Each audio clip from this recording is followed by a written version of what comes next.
Welcome, everyone, to the first part of PRC's two-part racial equity training. We're very grateful that you all have made the time to join us. And I'll just give a little bit of background as to why we're having this training before turning it over to Shabani and Malik. In light of the murders of Breonna Taylor, George Floyd, Jacob Blake, and countless others, the country is currently in a moment of uprising. It's really not difficult to think about the ways that this present moment intersects with the space of reentry. Black and brown people are exorbitantly, disproportionately impacted by the criminal justice system, and reentry is subservient to the ways that that justice system operates. Any of the inequities we see on the front end of the justice system will be present in the space of reentry as well. What's happening in our country must move us towards action and urges us to ask how we as individuals and how our organizations are responding to ever increasing and long overdue demands to address systemic racial inequity. Alongside of this action, we believe it's critical that we keep the country's and Philadelphia's own histories of inequity in the front of our minds at all times. And that's why we've asked Shabani and Malik, our colleagues in the Office of Criminal Justice, to run this two-part training. We're really grateful to have their expertise. Like I said, this is the first part of a two-part training. The second has yet to be set in terms of a date, but we'll be sure to keep you all up to date on when we solidify that, and we welcome you to join us for that as well. But I'll turn over the rest of this first part to Shabani and Malik.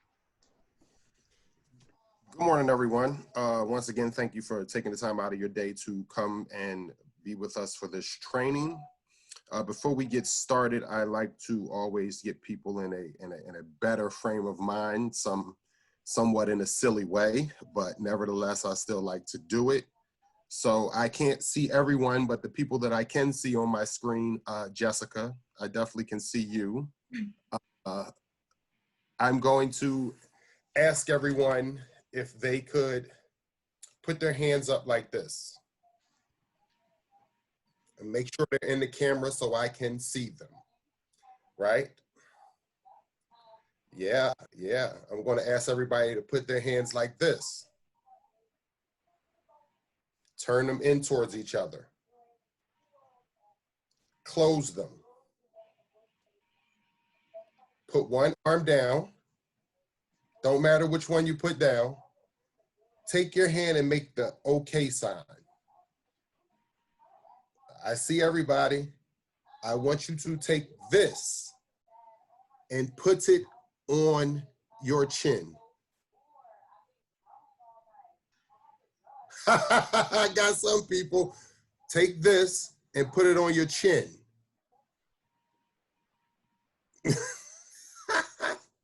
I got Jessica. Did anybody see somebody put it in? The second exercise, and I'm gonna need you to put your answers in the chat, right? I'm gonna need you to put your answers in the chat. So we have an all pink house, right? The grass is pink. The driveway is pink. We have a one-story house, and everything is pink. Inside the house, the walls are pink, the floor is pink, the table is pink, the ceiling is pink, the kitchen, the microwave, everything is pink in this one-story house. What color is the steps? Drop it in the chat. Drop it in the chat for me. I'm monitoring the chat right now. Drop it in the chat.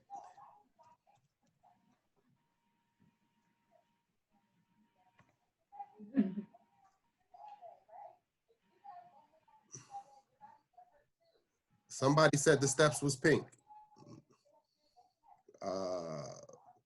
Bunch of people said pink. Some people got the answer right. The answer is there are no steps in a one-story house. For those of you who did that. Thank you for your small patience in dealing with my bull crap. So let me introduce myself. My name is Malik Bandy. I am the Community Engagement and Communications Coordinator for the Office of Criminal Justice in the Managing Director's Office. Over to my colleague, Shabani. Hi, everyone. I'm Shabani Rao. I am the Racial Equity Manager, and I also work in the Office of Criminal Justice in the Managing Director's Office. And both Malik and I work on the MacArthur Safety and Justice Project here in Philadelphia, which has been operational for the past 5 years and has been focused on reducing the local jail population, as well as reducing racial and ethnic disparities in the population. And we are really excited to be here and get to do this training with all of you. I'm gonna go ahead and share my screen. Now this is the first time that we have done this training over Zoom. We're usually in person. So please bear with us as we transition to an all virtual training. But we're really excited that we got to do this and that Aviva and TJ had us here. Very excited. So just a quick overview of what today is gonna look like. As TJ mentioned, this is just part 1 of 2. So today we're gonna start off with some kind of key assumptions and concepts that we really hope guide us through this training, the next training, and our work in general. Then we're gonna get into a history of race and racism in the criminal legal system here in Philadelphia, as well as kind of across the country.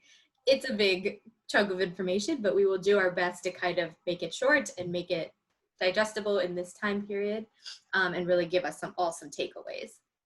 Then we're going to take a step back and try to really define what racism is, because we all kind of know it and are familiar, but it's also sometimes difficult to kind of articulate. And so I want us to walk away with a good working definition. And then we're going to split all of us into groups and give us a chance to kind of talk to each other and talk about what we got out of this, why it's important to know the history, and how we can use it as we look forward. And again, this is part 1 of 2. In part 2, we're hoping that we can take these concepts and really apply them in the field of reentry in a way that's practical and usable for all of you. So we're going to start with some group assumptions. We hope that these assumptions, guide this training, but we also hope that these are things that you can take back to your organization and really think about on a daily basis when you're thinking about the work that you do. And many of us, may already have these assumptions, and that's why we're here. So the first is that race matters, right? We live in a highly racialized society, and although we've seen progress across a lot of different fronts, race still shapes, every single measure of success in our society, whether that's our education level, criminal justice outcomes, health outcomes, income outcomes, etc.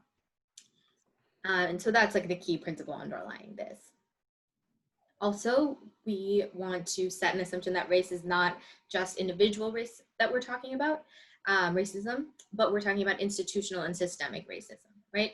So we're not just talking about sort of the individual beliefs and actions of each of us, but how the institutions that we're all part of and then the systems that are made up of those institutions perpetuate racism every single day.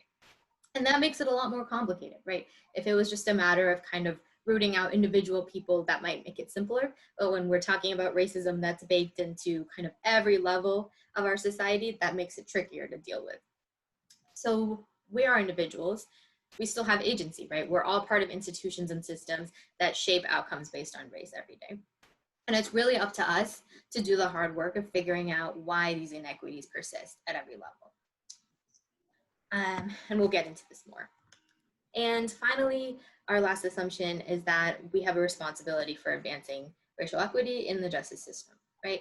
We're not necessarily responsible for what came before us, which we're going to get into in our history, but we are responsible for what we do every day, how we make a deliberate attempt to change the systems we're part of, and we're responsible for what comes after. And throughout this, if you have any kind of thoughts, questions, comments, feel free to drop them in the chat, and we'll do our best to monitor the chat as we go forward, or at least respond at the end. Okay, so I'll turn it over back to Malik. So we'll do a little bit of a brainstorm, right? And I want you guys to drop, once again, the answers in the chat. So the first part of this is, what is race? What does race mean to you? Idea, a concept, a thought. What does race mean? And let us look at the chat as you guys drop it in there. Yeah, we're interested to know what does race mean to you guys, to all of you.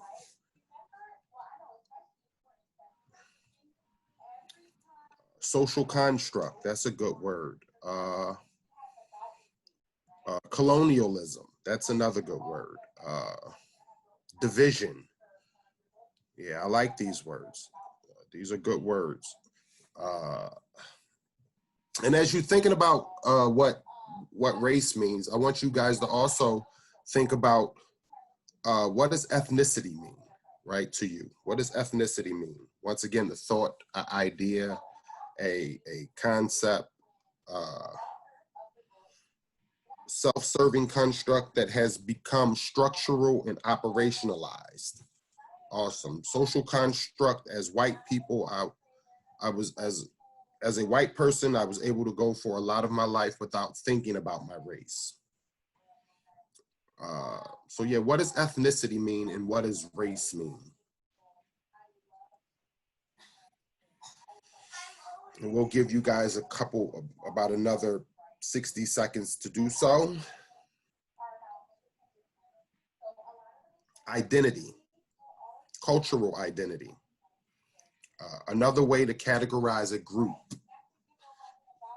Great answers, great answers. They're great.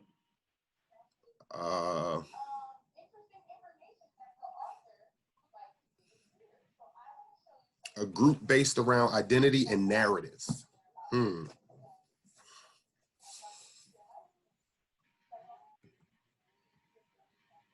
Okay, so is this going to be about white people? I hope not. I hope that it's more educational and much richer than that, than just to label any one group of people.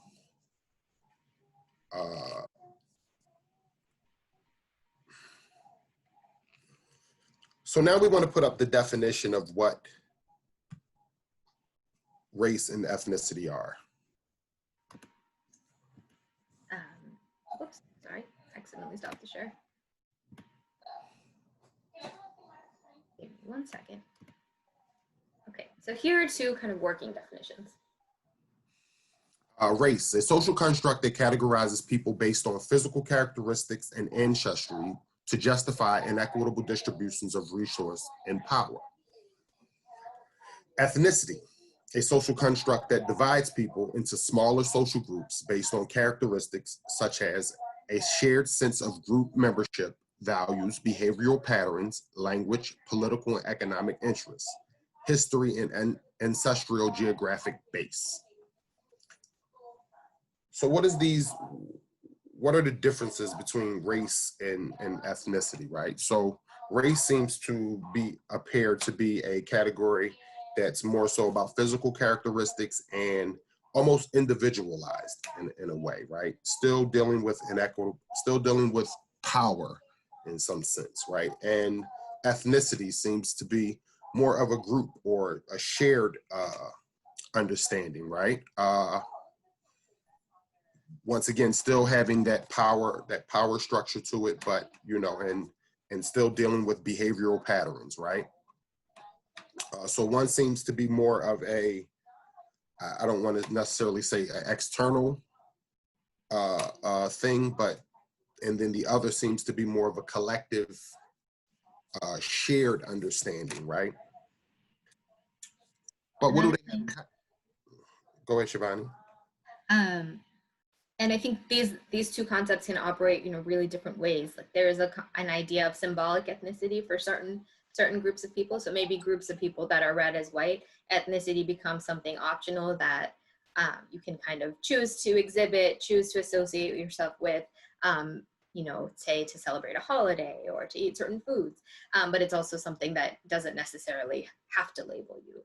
But for other groups, we know ethnicity is not so optional, right? And so there's also kind of an important interplay between how you are racially categorized and the ethnicity that you associate with and belong to. And this So works differently for different groups. So, and feel free to drop it in the chat. What do they have in common? What do they both have? What do both of these definitions share, right? In common. And it appears that they both share the one common thing, and we've heard this term already in our previous brainstorm, that they're social constructs, right? They're both social constructs. But what is a social construct? So let us look at what a social construct is. Before we jump to the next slide, since a lot of people already said it, what does the idea of a social construct mean to you? Also feel free to drop that in the chat, and then we can go to the next slide. Awesome. Both are based on ancestry. Mm-hmm.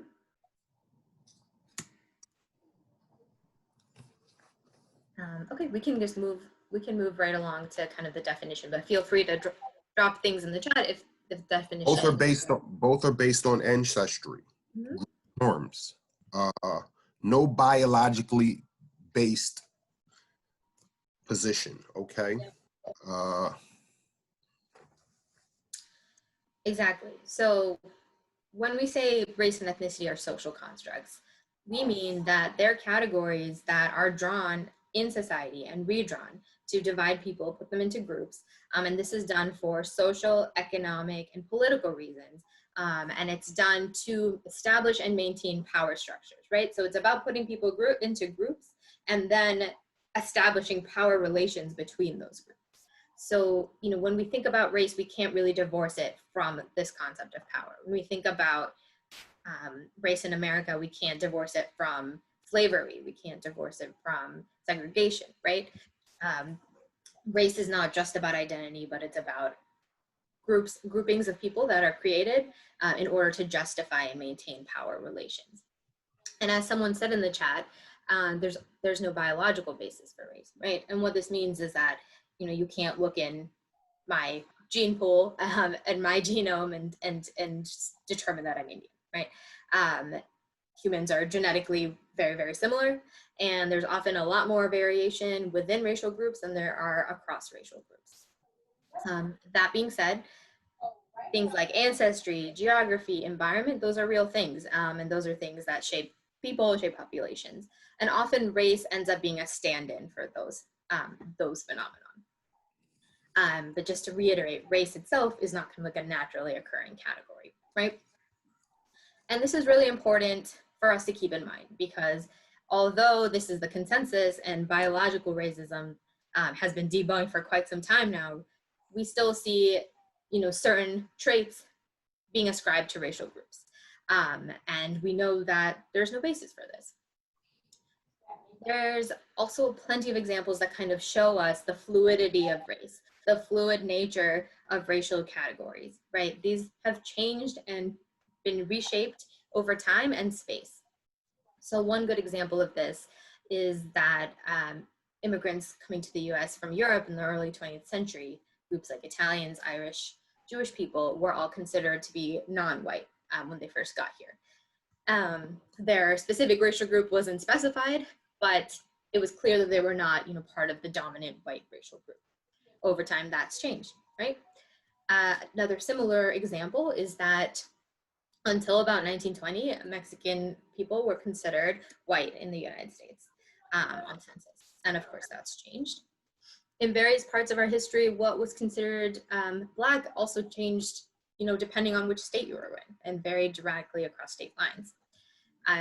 Black also looks different across the globe. So what we might consider to be Black in the US may not be Black in Brazil, for example. Other examples of fluidity are that a lot of people change their racial categorization from one census to the next. And in fact, the census itself and how contentious it is and how difficult it is to assign people racial categories also demonstrates kind of the fluidity of those categories, right? The recent addition of allowing people to choose that they're more than one race, again, redefined how we think about race. And so what I want us to think about is that these are not in kind of fixed biological categories, right? But they're here for political purposes, and they're here to justify power relations. Now, just because we're saying race isn't real in a biological sense, it doesn't mean it's not very real in our society, right? And in fact, we create that reality all the time. And so race has consequences, of course it does, and racism has consequences. And so now what we want to do is we want to explore some of those consequences in the development of our criminal legal system here in Philadelphia, and try to understand how we got to where we are today, looking at Philly, but also kind of looking at the country as a whole. And I note that this is just a brief history of race in the criminal justice system. So there's so much more that we can add to this narrative at some point, right? So let us keep in mind that this is just a brief history, right? Absolutely. So we're going to start off our history. We're going to start off our history in the period after slavery ended, right? The Reconstruction period. And this was supposed to be a period in which Black people were emancipated, they achieved full freedoms, and were incorporated into the body politic of the United States, right?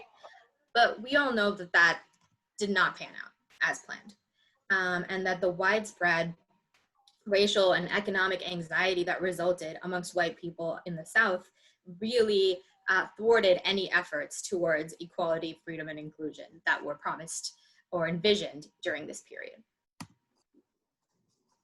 And so in recognizing that Reconstruction was never met fully, instead, Blacks in the South were disenfranchised, right? We had things like Black codes. These codes referred to actions like walking without a purpose, and were used to almost exclusively target Black people. Once imprisoned, Black people were subject to forced labor in private companies, prisons, farms, chain gangs. Through these practices and institutions, white control over Black people in the South continued through legal means. And if you haven't seen it already, of course, we would recommend the documentary 13th that really explains this kind of loophole in great detail.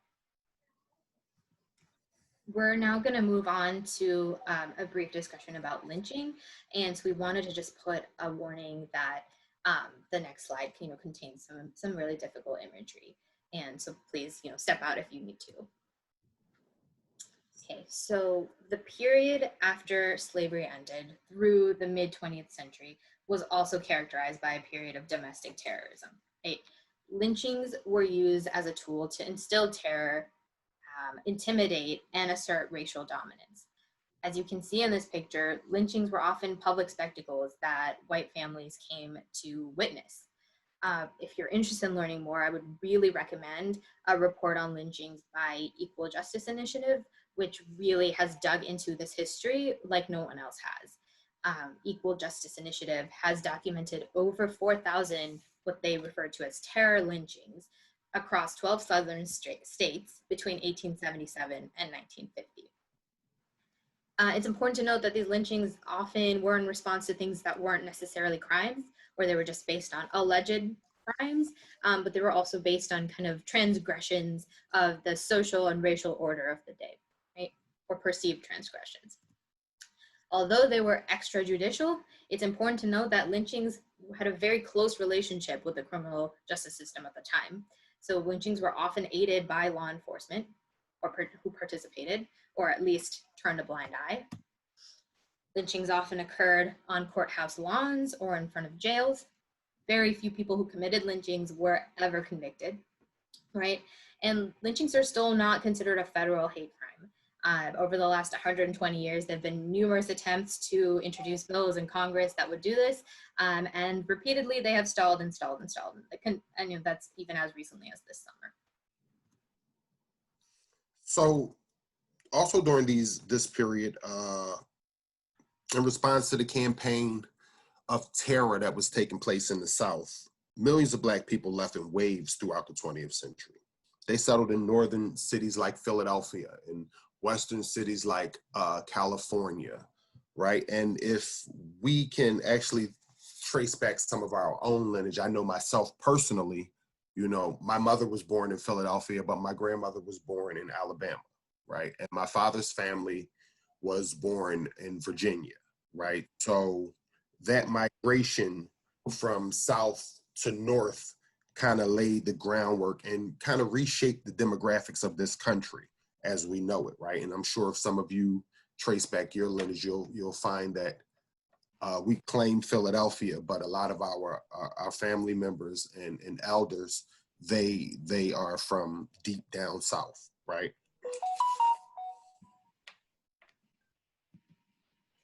So during this same period, as I kind of briefly mentioned before, we had waves of immigrants arriving from Europe and also reshaping, you know, our demographics and the compositions of our cities. And at first, these groups, like the Irish, the Polish, Jewish, and Italians, were considered to be not white. They were considered to be, you know, groups that were inferior to white in the United States. In the early 20th century, rising crime in cities like Philadelphia was considered to be a problem of these European immigrant communities as well as of Black communities. However, as historian Khalil Gibran Muhammad documents incredibly in his book, The Condemnation of Blackness, I highly recommend, the narratives that were ascribed to these different groups were really different. Progressive era researchers and philanthropists viewed criminality as an inherent trait of Blackness and of Black communities versus a situational trait of immigrant communities. By situational, I mean they viewed crime as a product of, you know, social circumstances, poverty, recent immigration, etc. So as you can imagine, these are two really, really different narratives, and they led to different actions. In cities like Philadelphia, which again is documented incredibly well in this book, resources flowed to immigrant communities, right, to address the social ills that were considered to be causing criminality. These same resources did not flow to Black communities. Again, the narrative was crime is just an inherent trait of Blackness. As a result, conditions changed in immigrant communities, right? Resources, social services, those things have an impact. And over time, European immigrants were folded into what we now consider white, folded into whiteness, and that divide between Black and white got even stronger. So now we move into post-World War II, right? So after World War II, the housing and educational benefits associated with the GI Bill were largely made available to white people only, right? And we can see that in the diagram, unequal treatment of GI Bill. Similarly, legalized segregation kept Black people out of suburban housing booms, as well as educational opportunities. Even when segregation was no longer legal, residential segregation continued, and it still continues today. We can see the effects of this period today. It shaped who had access to wealth and who didn't. It shaped inequality across generations. Today,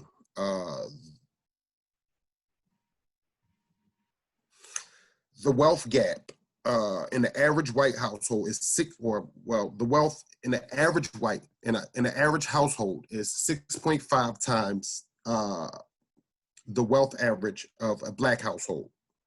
And a recent report by economists from the University, I think, of Cleveland suggests that Black and white income gaps is responsible for maintaining the wealth gap that these historical conditions have created.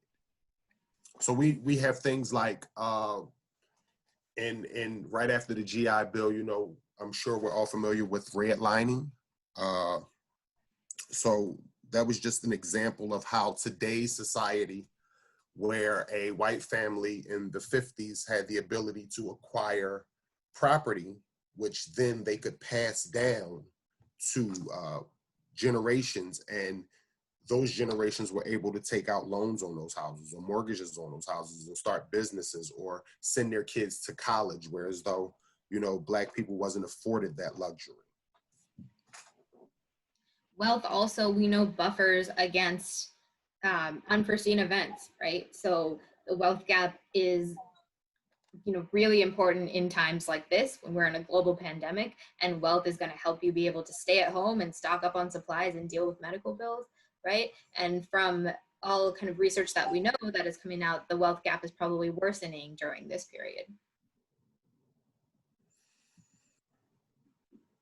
So now we're moving into the civil rights era, the 50s and the 60s, which were a period of incredible activism and momentous civil rights gains and social unrest across the country. And we are probably familiar with many of the national level events that kind of take place in this top part of the timeline. And some of us from Philly may be familiar with some of the local events too. So let's start with the national. Once again, feel free to drop some stuff in the chat. Yeah, drop things in the chat. What do you notice? Things that we recognize. I'm going to pause the share for a second so I can see the chat.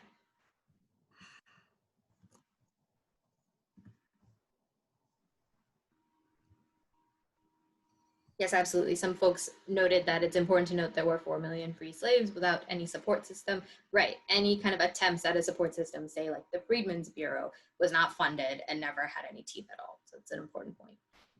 But yes, getting to the timeline, we have bus boycotts, exactly. Girard College desegregation, right, that's in Philadelphia. That happened by the late 60s. What else are we noticing?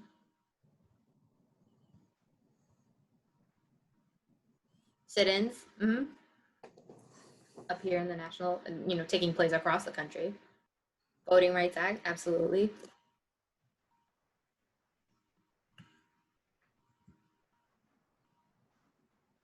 The bridge, right? We have Congressman John Lewis and the Selma Bridge.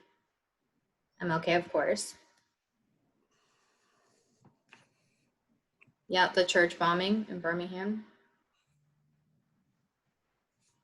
Malcolm X.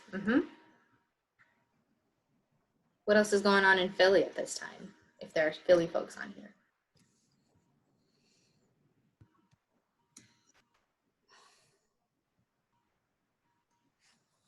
Women's rights. Black clergy boycotts. Yep, absolutely.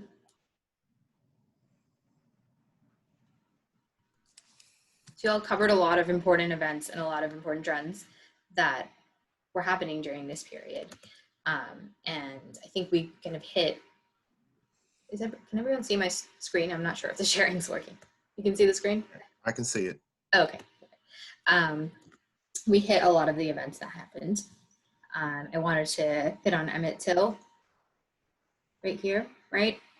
I wanted to hit on the riots that broke out in North Philadelphia in 1964. There were increasing clashes during this period in the 60s between Black activists in Philadelphia and the Philadelphia police force, which was led by Frank Rizzo.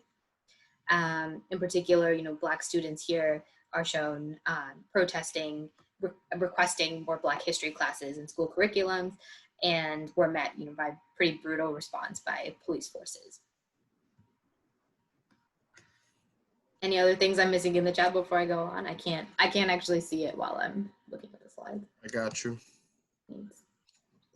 Rizzo politics, Emmett Till. Yeah, so they've kind of touched on a lot of the stuff that's happening both nationally and locally. Great. So now coming out of the civil rights era, we kind of enter this period of the war on crime and the war on drugs, right? And starting in the 70s, Republican lawmakers started to draw very thinly veiled parallels between the rising crime rates of the period and civil rights activism and Black activism, right? And so in 1971, we have President Nixon declaring that America's public enemy number one in the United States is drug abuse. And in order to fight and defeat this enemy, it is necessary to wage a new all-out offensive. And this war kind of led to the creation of the Drug Enforcement Agency, the DEA, in 1973. Now, what I wanted to note here and what I want us to keep picking up on is that there's not necessarily an explicit racial link made here, right? But we know that a lot of times those links are implicit and people understand what they mean. And in fact, in the case of Nixon, those links did become explicit, in a way that we could all recognize. A few decades later, an interview came out with Nixon's top advisor, in which he said, "We know that we couldn't make it illegal to be either against the war or Black, but by getting the public to associate the hippies with marijuana and Blacks with heroin, and then criminalizing both heavily, we could disrupt those communities." Okay. Turn it over to Malik. So then we move to the 70s. Philly lost over 100,000 manufacturing jobs, right? So what's really happening in Philly? The city also experienced white flight from the city to the suburbs. White Philadelphians who remained in the city staged multiple protests against integrated schools and public housing, right? After serving as police commissioner, Frank Rizzo became mayor of Philadelphia in 1971, and through both positions, right? I want to make this clear, through both positions, he left a contentious and racially charged legacy that still holds today, right? And we see debates over the removal or what is now removed, his statue that demonstrates that his history is still deeply polarized and relevant to Philadelphians today, right? Clashes between police and activists continued in the 70s. Police raided the Black Panthers, and we see the front page of the Daily News. Police raided the Black Panthers headquarters and conducted strip searches outside of the headquarters, where you see Black Panthers outside of their headquarters stripped down to nothing but their drawers. The photo was on all the pages, all the front pages of all the Philly papers, as well as nationally around the country. At the end of the decade, though, the U.S. Department of Justice charged Rizzo and other city officials for allowing police brutality.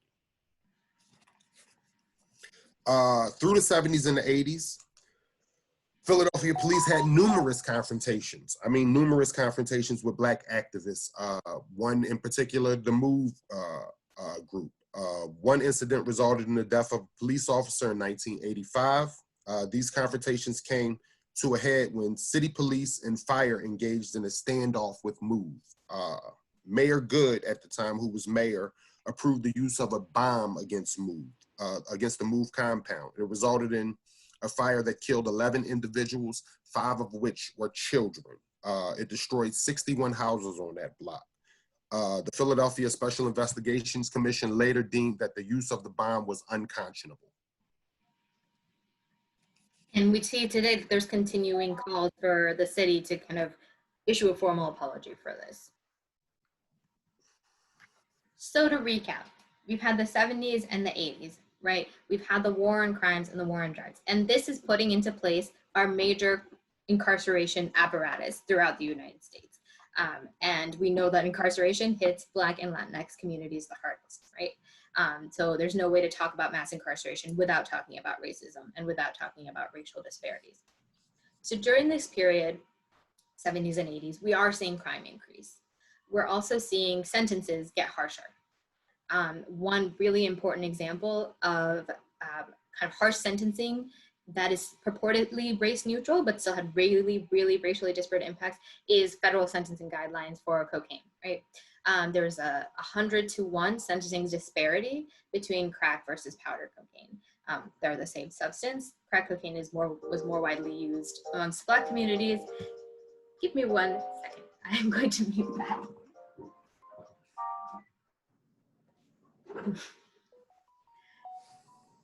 Okay, so crack cocaine is more widely used amongst Black communities, powder cocaine more available to white people, right? And so if you had 5 grams of crack cocaine on you, that was enough to trigger the mandatory minimum sentence versus, you would need 500 grams of powder cocaine for that same sentence. So again, this is a really important example of how a law can be race neutral. It doesn't state race in it, but we know that the outcomes are not race neutral, right?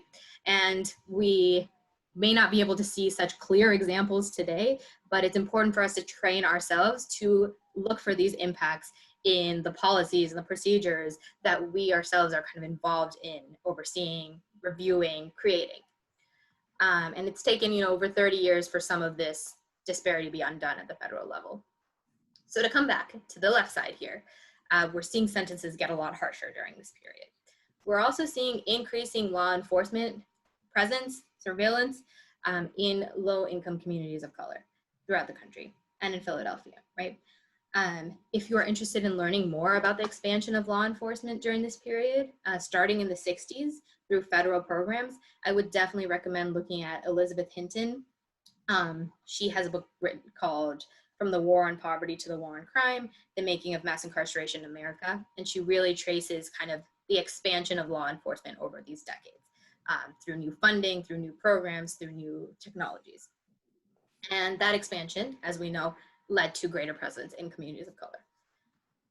Through this period, we're seeing the numbers of people incarcerated shoot up, and we're seeing disparities throughout that rise, right? And then we're also seeing kind of a parallel crackdown, on immigration. Immigration laws became tougher during this period, and asylum seekers from countries like Cuba or Haiti were increasingly criminalized. At the same time this is all happening, social supports are really shriveling up, right? We're losing, as Malik said, manufacturing jobs that provided, an employment opportunity and stability to a lot of families in Philadelphia and across the country. We're seeing less and less of an emphasis on rehabilitative approaches. And we're seeing, under the Reagan administration, kind of a decimation of a social safety net. So through this period, and as we see today, the criminal legal system really emerges as a catch-all for a variety of social ills. But as we know, right, policies do not occur and probably will never occur in a vacuum. They are reinforced and shaped by cultural messages linking race and criminality.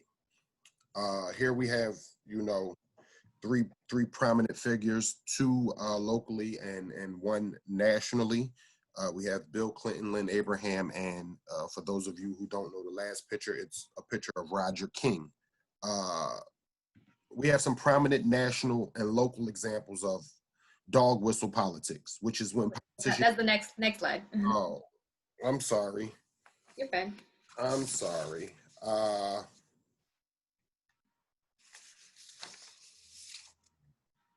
kind of lost my place. I'm sorry. You're totally fine. 70s. Oh. We're at 13. Right. Okay. So once again, Bill Clinton, Lynn Abraham, and Roger King. So Republicans wasn't the only ones who were jumping on tough on crime policies. Democrats decided to do the same too. So in the 90s, Democrats adopted a tough on crime and tough on immigration stance, including Bill Clinton, who everyone loved at this particular time, right? But didn't understand the effects of some of his policies that it would have years later, right? And then we have, Philly's DA and her first assistant, Roger King. This pair was known for overseeing 100 death sentences, right? And Roger King was 2 times more likely to remove a black juror than a white juror, right? And the pair, or Lynn Abraham, was known as the queen of what, Shabani? I think the deadliest DA. The deadliest DA, right? But we've also heard some other terms attributed to Lynn Abraham.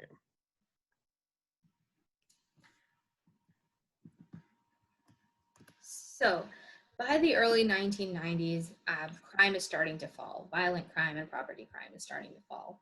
And before we move on, it's important to note that there's a pretty strong consensus among researchers that most of this crime drop would have happened even if we hadn't ratcheted up incarceration in the years before.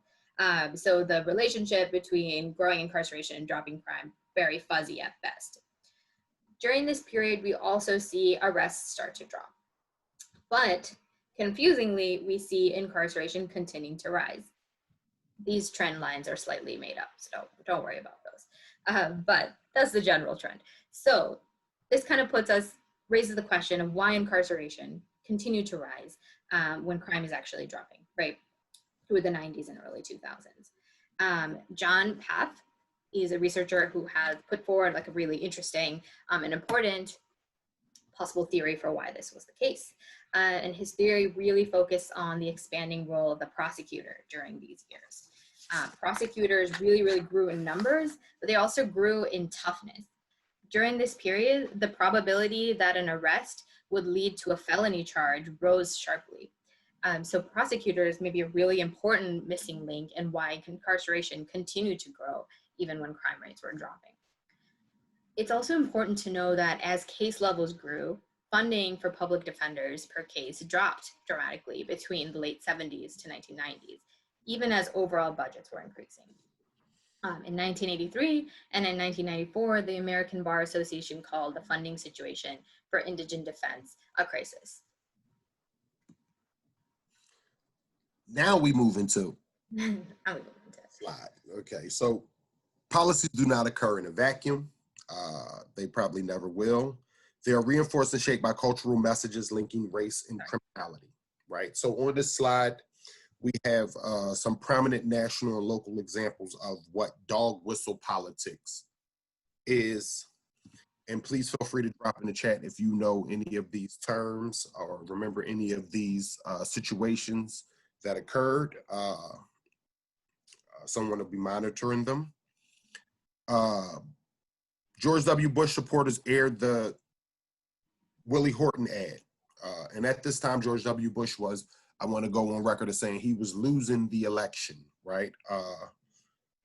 And then after this ad aired, which used racially charged imagery to paint the presidential nominee, Michael Dukakis, as being weak on crime, right? And ultimately this shifted the election, and George W. Bush won. So Willie Horton was a Black man convicted of murder who committed a violent crime while on a weekend furlough from prison in Massachusetts. A policy that Dukakis supported, right? The ad has been widely condemned for playing on racial fears to divide white voters to the polls. For those of us who are old enough and been around, Reginald McFadden has been somewhat considered folklore. And if you ask people in prison, I just want to make sure that I note this, that if you would have asked prisoners in prison, should Reginald McFadden had gotten out of jail, most who knew him would have said no. But because politics played a major role in him doing some things down Camp Hill by saving a few guards, he was commuted, he's a commuted lifer, and he then was released and went upstate New York and killed 2 people. This shifted the landscape of Philadelphia's or Pennsylvania's commutation system. And once again, I'll note that at that particular time, Tom Ridge, who was running for governor, was losing the election. And after this occurred, he was able to win the election and then shut down the commutation process for, I want to say something like 15 years, right? And still today, the process has become more strenuous. It has become harder for deserving lifers to get out of Pennsylvania's state institutions, right? Also, at the bottom, we have Hillary Clinton. In a speech in New Hampshire, she used the term super predator to refer to gang-involved youth. Although she did not specifically mention race, her comments as seen as having clear racial overtones, right? And the person who coined this was a guy by the name of John J. DeLilio Jr., a professor at Princeton University. He kind of popularized the theory of a juvenile super predator and the threat of rising crime, right? He has since publicly expressed remorse over making the statement, and it's devastating consequences that it had. At one point, Pennsylvania led in, and still leads in, juvenile incarceration and in juvenile life sentences. Fortunately, the Supreme Court has ruled that it's unconstitutional to just give a juvenile a life sentence without taking into consideration his mental capacity And a lot of juveniles in the state of Pennsylvania have since or are starting the process in the last few years to be released from institutions around the state, right? And just as a person who works in community engagement, I can tell you that I see a lot of these young men and women who have been released, and they are, for the most part, doing well, right? They are tax-paying, hardworking citizens who are contributing to the betterment, and some, a great majority of them, are individuals who are on the ground, and some of which some of you may know, who are working in areas of reentry, whether it's the reentry field or the reform aspect of trying to create space for individuals who are getting out of jails and prisons to be productive and more responsible in society, right? So I wanted to make sure that I said that. Thanks, Malik. And so people are already commenting in the chat that we still see examples of this happening all the time, right? Of dog whistle politics. No question about it. We still see it. Absolutely. And so just to recap, dog whistle politics again are when politicians use coded language to talk about a racial group, but everybody knows who we're talking about. And that we just have numerous examples at the local, state, federal level of that happening all the time. And we're going to have an opportunity for us to actually break out into groups and kind of talk about some of these examples in a little bit. So it's important to know that these themes that we're talking about are not just black and white, and that cultural narratives of criminality have been associated with various racial and ethnic groups. We obviously see numerous examples of these narratives dominating the news today, but there's been a really long history of their use in this country. And in many ways, immigration policy has really mirrored incarceration policies over the last several decades. The narratives that we hold about people of color in this country affect the disparities that we see in incarceration, affect the growth of mass incarceration, and affect the growth of immigration enforcement, right?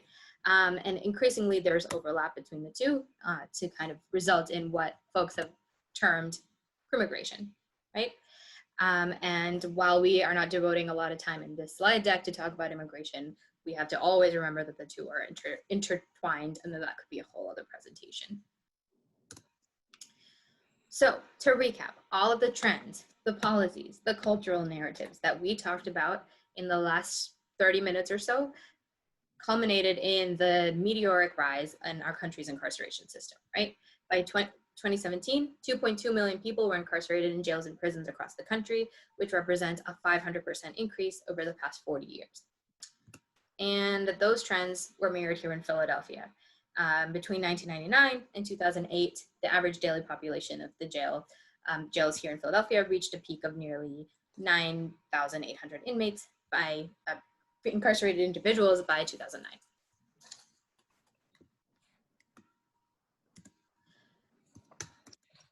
But this isn't the end of the story. In the past 5 to 10 years, we've witnessed kind of a growing bipartisan movement towards criminal justice reform. We've seen both Obama and Trump administrations sign major legislation to undo some of the damage that was done by policies that kind of set mass incarceration into motion. In Philadelphia, we've obviously seen an incredible decline in the local jail population through the efforts of some of the folks that are in this room.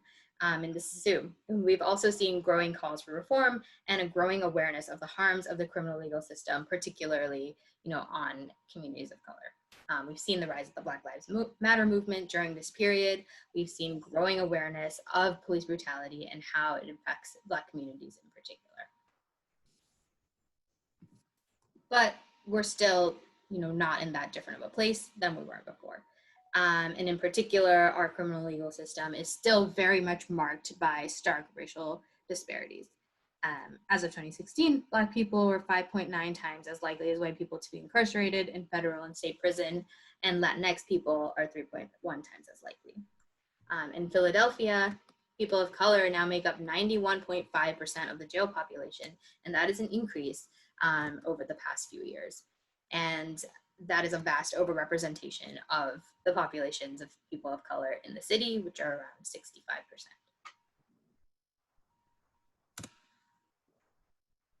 But the story doesn't end there, right? So we've seen throughout the beginning of, from Reconstruction to this new push on reform. But then we term this new push as transformation, right? And we've seen throughout the country civil unrest as it relates to social injustice, racial injustice, criminal justice reform, right? We've seen arguments about defund the police.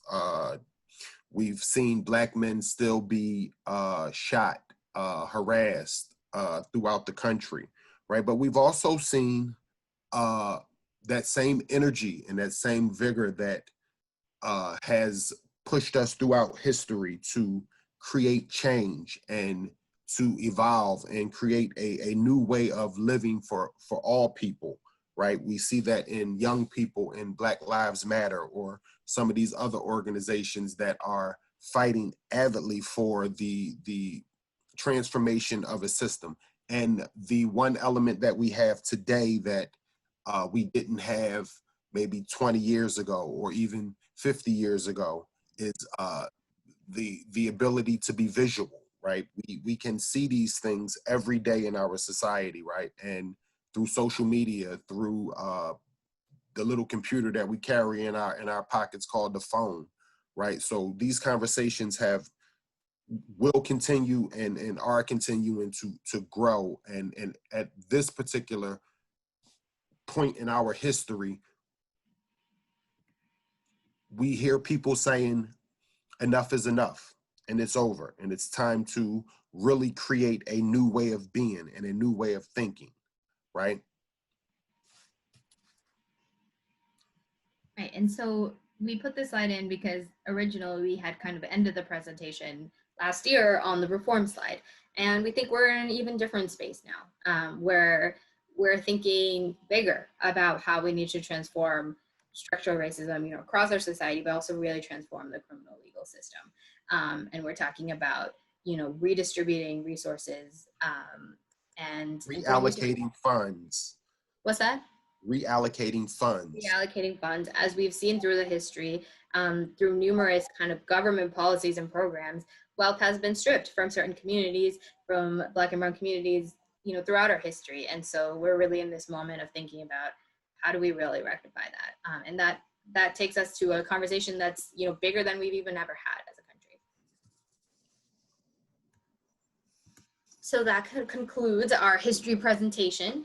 But we wanted to pause here and take a moment to define what racism is, because I think we're all familiar with it, but yet, we see a lack of understanding of racism play out all the time, and that can be really harmful, and it can kind of thwart our efforts at progress, at change, at transformation, right? I think probably a lot of us have encountered this where we're trying to talk about racism and someone takes it very personally. They think that you're talking about them in particular being a racist person. And what is important to note again and again for folks is that racism isn't just about individual level prejudice that we hold. While that is very real, it's about something bigger. Individual level prejudice plays a role, but racism operates at all levels of our society, right? So we're really talking about systems that the addition of individuals and institutions and cultural narratives all kind of add up to this system of racism that advantages certain groups based on race, based on proximity to whiteness, and also oppresses certain groups based on race, right? Racism is also about prejudice, but when it is connected to social and institutional power. So you might have heard, you might sometimes hear like the idea of reverse racism. Well, you're being racist to me, I'm a white person, and now I'm experiencing reverse racism. But you also might have heard that kind of phrase that there is no reverse racism. And that really is because when we're talking about racism, we're talking about not just prejudice, but we're talking about its connection to power, right? And so there can be no reverse racism if the group that is targeted is not the one that's being oppressed in the society, right? And racism ultimately is a white supremacy system, particularly in this country. And so what I want us to kind of keep in mind is the fact that racism is systemic and that it operates on different levels. And that when, we boil it down to just individual behaviors and attitudes, we're missing a lot of what continues to create the outcomes that we see across all sectors. Is there anything you would add to this definition? Or do we like it? Let's hear it in the chat. We're always, the chat is where we live at today, in today's world, right? Yep. Tim likes it. Great. And so what I think this definition really does well is encapsulates those different levels, right, that I just kind of talked about. And we won't go into whole definitions of everything because I don't want to bore you guys all with definitions, but we want to think about those different levels, right? The individual level of racism, the level that happens at the institution. So maybe any of the institutions that we work at are probably all we can find examples, right? And then the level that happens at the structural or systemic, when we add all of that up. And it's important to note that that's not just the product of a few institutions or a few people here or there, that's all of us, right? That's all of the people and institutions and stories that we have in this society, right? And then we have the cultural, as we noted in the presentation, narratives, histories, stories, all of those things justify policies, and they create the environment for new policies that continue to perpetuate racist outcomes. So now what I want us to do is we're going to split you all into groups, and we want to give you all an opportunity to kind of debrief. So here are some suggested questions. You can talk about really whatever you want in your group. But we wanted to ask, what stood out to this history, what was new? Even folks that might be really familiar with this history, you might have encountered something new.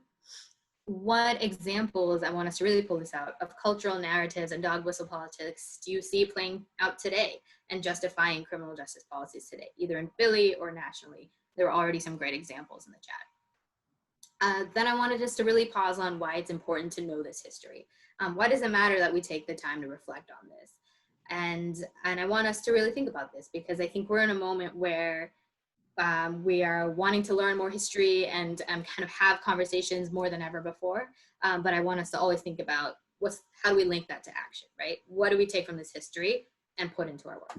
And then finally, it's short. We couldn't cover everything. What would you add, and what would you suggest that we add? So, but I also want you guys, as you go into your breakout groups, right? Because I think that it's important to always bring the personal aspect to the table, right? I think that the one thing that I would ask you guys to keep in the back of your mind as you answer these questions, right, is to just think about what was your first encounter with race? What was your first encounter, not only with race or ethnicity, but with any of the issues that we've covered today, right? What was your first memory of that, right? And I think that will give you, or put you at least in a space to be able to have a broader conversation about these topics. I like to end, just as much as I like to open on a silly note, I always like to end on a positive note, right? And each of us all have a level of responsibility to this work that we've committed to, right? But keep this in mind that, what got us from Reconstruction to present day of transformation has been a synergistic mindset, right? It has been operating with the mindset that the whole is greater than the sum of its parts, right? It has been us working together to forge new, right? It has been us creating together to forge new. And as Barack Obama once said, when he talks about a more perfect union, are we perfect, and will we ever be perfect? The answer is probably no. We'll probably never acquire perfection, right? But in what I take from the history, as much as what I take from you all, as much as what I take from what I see in the world, is that good people will always find a way to create change, right? Like-minded people will always find a way to come together and build and create and design and reshape and restructure and re-engage and engage on everything that needs to happen, right? From our politics to our religions, right? We figured out ways to engage one another, right? And it has been that engagement, it has been that willingness for us to communicate, be open, be responsive, be receptive to each other, that in that we've created change. So from Reconstruction to the day, we've made great strides in race relations, right? And we must not forget that. We must not forget that change is always but a step away. It is never this big. It is, we work from where we're at to get what we need done, right? And each of us in our own ways have done that. We continue to do that. It is what brought us to the Zoom call. It is what calls us up early in the morning, whether that's taking care of our families or trying to take care of those we don't know and help those we don't know. It is incumbent upon those who know to teach those who don't, and this is what we all do in some capacity every day, right? Whether it's from a government position, a grassroots position, or just from a position of being someone who actually cares, right? And we must not forget that every day there is something in us that wakes us up and tells us that we can make change, right? And change oftentimes isn't this big, it's this big. So once again, I appreciate all of y'all. I thank all of y'all, and I look forward to seeing y'all in the second rendition of this training.